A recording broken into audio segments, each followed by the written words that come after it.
స్త్రీలందరినీ మహాలక్ష్మి స్వరూపాలుగా మనం భావిస్తాం.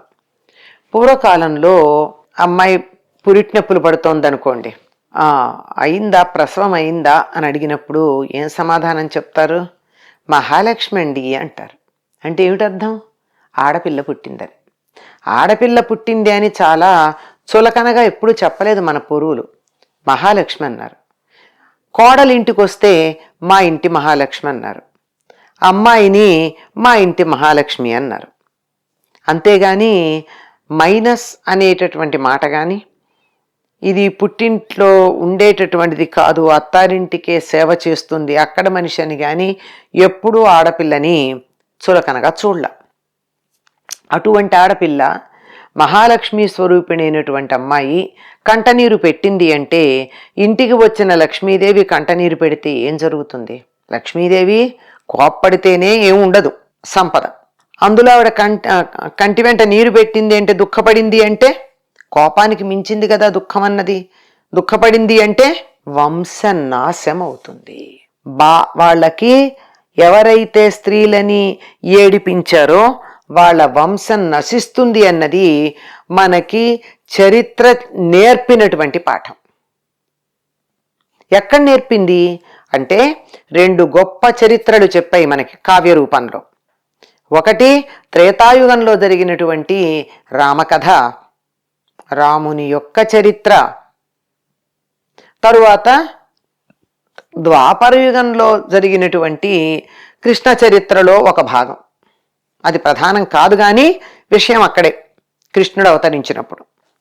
అప్పుడు ఏం జరిగింది అంటే, సీతాదేవిని తీసుకువెళ్ళినటువంటి రావణుడు సమూలంగా నశించాడు.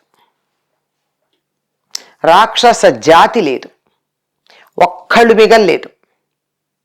విభీషణుడి పక్షం రాక్షసులు మాత్రమే మిగిలారు తప్ప రావణుడి పక్షాన ఉన్నటువంటి రాక్షసులు ఎవ్వరూ మిగల్ల. అందరూ సమూలంగా మట్టు పెట్టబడ్డారు, ఒక్కళ్ళు మిగల్ల. ఇక ద్వాపర యుగంలో మహాభారత యుద్ధాన్ని వ్యాసుల వారు చాలా చమత్కారంగా చెప్తారు. ద్రౌపదీ కచాకర్షణ హేతుభూతంబైన మహాసంగ్రామంబున అంటాడు. ద్రౌపదీదేవి యొక్క కచ అంటే జుట్టు, కచ ఆకర్షణ, జుట్టు పట్టుకుని లాగడం, ఆకర్షించడం అంటే తన వైపుకు లాక్కోవడం. దానివల్ల పుట్టినటువంటి ఆ యుద్ధంలో ఏం జరిగింది? అందరూ నశించారు. కురువంశానికి చెందినటువంటి వాళ్ళు ఎవరూ లేరు. మిగిలింది ఎవరయ్యా అంటే, ధృతరాష్ట్రుడి సంతతిలో యుయుత్సుడు అనేటటువంటి వాడు మిగిలాడు. వాడు కూడా రాజకుమారుడు కాదు. ధృతరాష్ట్రుడికి ఒక వైశ్య కాంత వల్ల జన్మించినటువంటి వాడు. వాడు యుద్ధం ప్రారంభం కావడానికన్నా ముందు కౌరవ పక్షం నుంచి పాండవ పక్షానికి వెళ్ళాడు. అందువల్ల అతడు బతికాడు. కౌరవుల్లో ఎవరు బతికారండి? ఎవరూ బతకలేదు. వాళ్లే కాదు, వాళ్ళ పిల్లలు కూడా ఎవరూ బతకలేదు. మొత్తం వంశమంతా నిర్వంశము. అంటే వంశాన్ని కొనసాగించేవాళ్ళు మైరిపీట్ అంటే వంశాన్ని కొనసాగించేవాళ్ళు మరొకళ్ళు లేకుండా అక్కడికక్కడ ఆగిపోయేట్టుగా జరగడం. అందువల్ల ఆడపిల్లలు ఏడిచారంటే అది ఎంత భయంకరమైనటువంటి పరిణామాలకి దారితీస్తుందో, పరిణామాలను కల్పిస్తుందో అర్థం చేసుకోవాలి. ఏడవడం అంటే ఇక్కడ కళ్ళనీళ్ళు పెట్టుకుని కంటి నుంచి ఓ చుక్క నేల మీద పడితే అది ఫిగరేటివ్గా ఆ చుక్కలోంచి బోళ్ళు మంది రాక్షసులు వచ్చి సంహరిస్తారని కాదు.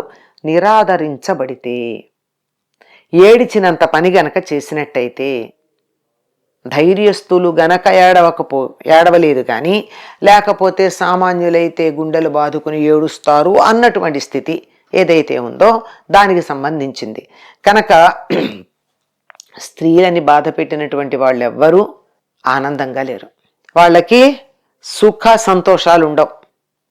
బాధపడ్డాలు, కష్టపడ్డం, చివరిలో తాత్కాలికంగా ఆ క్షణాన ఉన్నత స్థానంలో ఉన్నట్టుగా అనిపించవచ్చు, కానీ కాలక్రమంలో వాళ్ళ వ్యవహారం ఏమిటో వాళ్ళకి అర్థమవడం జరుగుతుంది. ఆడపిల్లల్ని ఏడిపించకూడదు.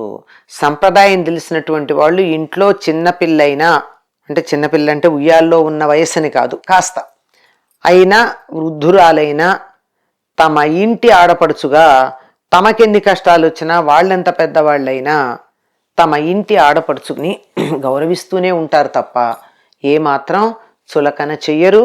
చులకన చేసినటువంటి వాళ్ళ జీవితాలు ఏమయ్యాయో ఈ 2 మహాకావ్యాలు మనకి తెలియచెప్తూ ఉన్నాయి.